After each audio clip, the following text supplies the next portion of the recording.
estos jóvenes fueron tirados ahí, ¿sí? Con todo y vehículos, y sí desaparecieron. Es más, ahí cabe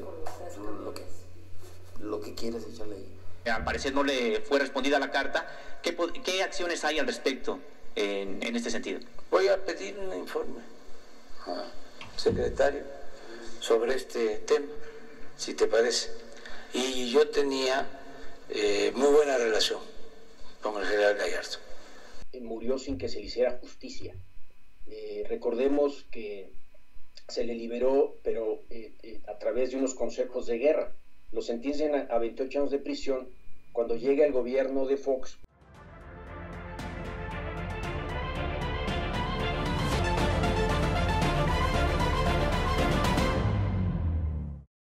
¿Qué tal, amigos? Bienvenidos a este subcanal. Yo soy Fernando Carmona y esto es El Defensor La Verdad. Hoy vamos a platicar acerca de lo que se plantea de esta carta póstuma que dejó el general Gallardo, el valiente general que denunció la existencia de una cofradía golpista dentro del ejército y a la cual pertenecía o pertenecería Cienfuegos y el propio Luis Crescencio Sandoval, el actual titular de la Sedena. Este señor, créanme que está disfrazado con piel de oveja, pero no es una persona buena, está engañando al presidente y hay muchos datos que nos lo señalan, y sobre todo el de esta semana, donde, como ven, que invitó a Cabeza de Vaca, fue captado dándole una conferencia magistral a los militares sobre cómo aplicar la justicia en este país y cómo aplicar la seguridad. ¿Les parece correcto que Luis Crescencio invite a Cabeza de Vaca en lugar de cualquier otro gobernador de Morena, o al menos que no hubiera tenido semejante vínculo con los delincuentes? Entonces esto nos habla del pacto que tiene Luis Crescencio Sandoval con el grupo de La Última Letra. Vamos a empezar entonces con la información. Tenemos aquí lo que comenta. Esto es lo último que supimos del general Gallardo. Yo sigo insistiendo en que este fallecimiento no fue por COVID. Creo que es lo más burdo que uno puede enterarse, porque el señor ya se encontraba vacunado, tal vez, y además ya cuando sucede esto, los casos iban muy a la baja.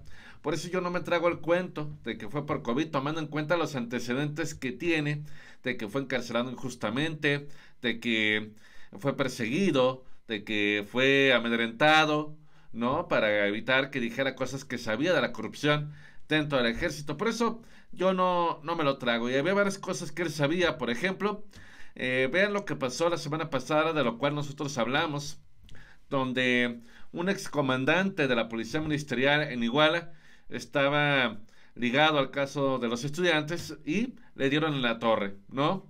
Entonces, las pocas evidencias que hubiera podido aportar ya se perdieron, y había sido justamente el general Gallardo quien había comentado previamente que los estudiantes podrían estar en Meléndez, un pozo usado durante la campaña sucia. Entonces, en este sentido, me parece... Tiene que ver directamente con el tema de la defensa de los derechos humanos de los soldados.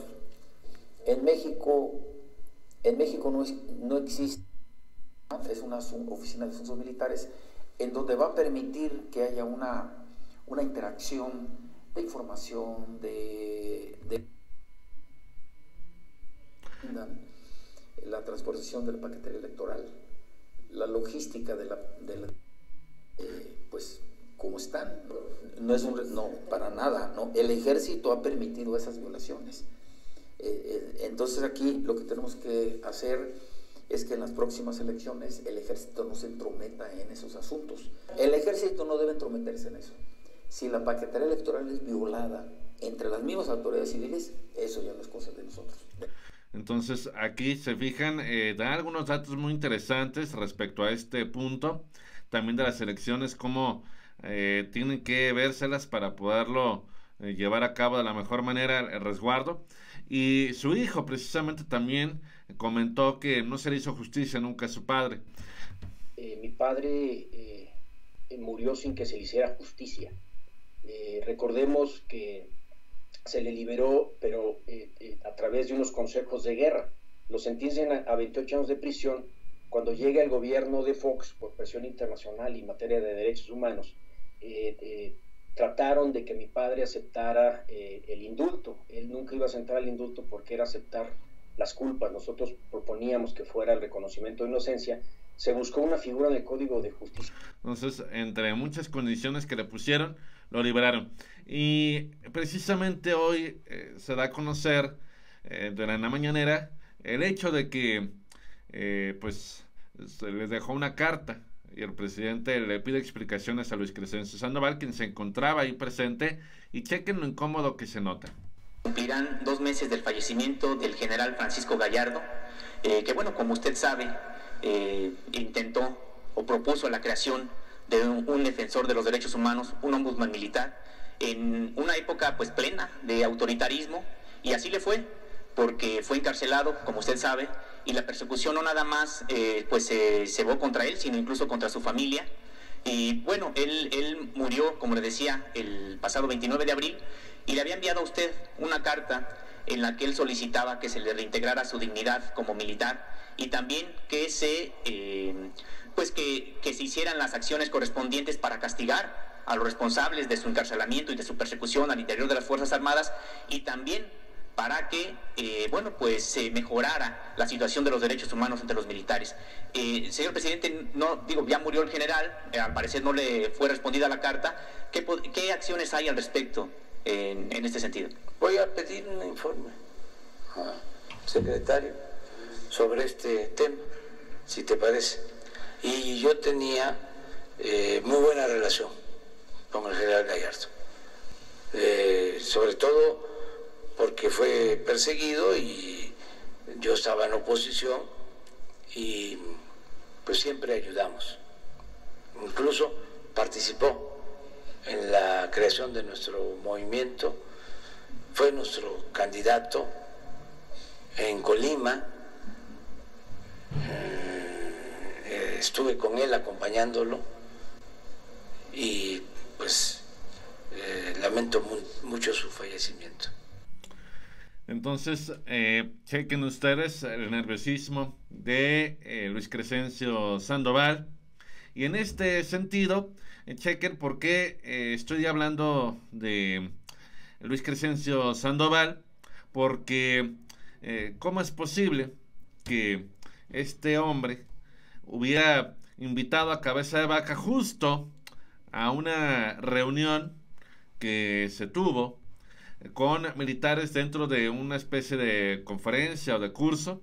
Dice, apenas un mes antes, un juez octavo del distrito de Tamaulipas, Faustino Gutiérrez Páez, concedió una suspensión definitiva al gobernador contra la orden de captura emitida por un juez de Almoloya en el Estado de México, y hasta le agradeció desde su cuenta de Twitter, arrobando a Luis Crescencio Sandoval el hecho de haberlo invitado a esta disque sesión de preguntas y respuestas de más de una hora a los integrantes del Colegio de Defensa Nacional, en un acto donde supuestamente pues eran temas relacionados con seguridad. ¿Qué casos de seguridad o qué consejos de seguridad puede dar este tipo donde un estado es fallido, donde no ha sabido nada que hacer, donde simplemente pacta con la delincuencia, que por eso en Cienfuegos, Luis Crescencio Sandoval tiene aquí este vínculo con estos de la última letra, y así se atreve a hacer esto? Me parece algo indigno, y aparte más porque sabían de lo que había ocurrido con los estudiantes. Entonces me gustaría a mí retomar este video, esta entrevista que le hacen, para que vean más de su testimonio. Estos jóvenes fueron tirados ahí, sí, con todo y vehículos, y desaparecieron. Es más, ahí cabe lo que quieras echarle ahí. Entonces me dicen, es que no se puede. Si hacen un peritaje en las paredes, debe haber tallones, pedazos de tela, pelo, piel, no sé. Sí se puede, no lo han hecho. Ya lo han tapado y lo destapan. Es más, si ustedes van ahorita y se suben un carro y llegan y van y ahí está. Ahí está. Pues creo yo que razones hay de sobra para saber que pues esto no es obra de la casualidad, y que esa carta posiblemente tenía eso, y checan también cómo se la escondieron. El presidente no sabía de la existencia de esa carta. Entonces ahora que la lea, creo que se pueden saber muchas cosas. Amigos, pues llegamos al final de este video. Déjame en los comentarios lo que sea que opines, dame tu like, comparte mi video y suscríbete a este canal. Yo soy Fernando Carmona, nos vemos hasta la próxima, porque recuerda que la verdad no será libres.